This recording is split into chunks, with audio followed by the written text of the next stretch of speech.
लाल हूँ, रहने वाला मुजफ्फरपुर का हूँ और दिल्ली यूनिवर्सिटी में पढ़ता हूँ। और समझ लीजिए कि एक्टिविस्ट और सिविल सोसाइटी की तरफ से हम लोग लगातार ये कोशिश कर रहे हैं पिछले कई वर्षों से, क्योंकि मैं इतिहास पढ़ता हूँ, इतिहास का छात्र हूँ, मैं जानता हूँ कि आखिर आरएसएस बीजेपी की फिलॉसफी क्या है।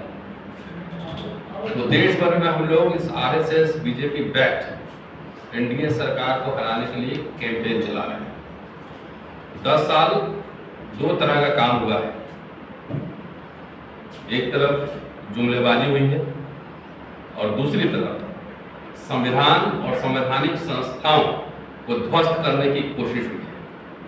इसीलिए हम लोग देश भर में घूम घूम के जहां भी जरूरत पड़ती है बुलाए जाते हैं, हम लोग जाकर अपनी बात रखते हैं।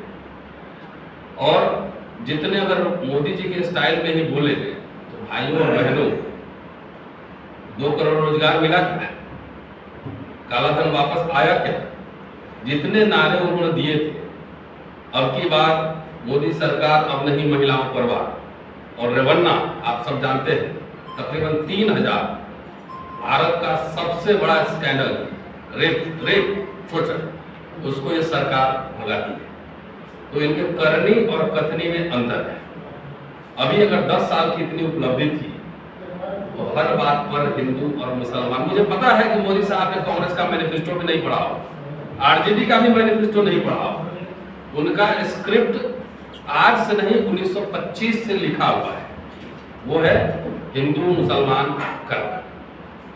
दोस्तों, जब ये चुनाव कोई आम चुनाव नहीं है, ये चुनाव एक तरह से आप समझिए कि संविधान और भारतीय लोकशाही को बचाने का है।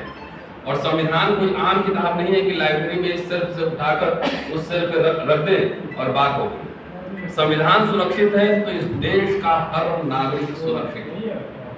मोदी सरकार ने पिछले 10 साल विरोध के जितने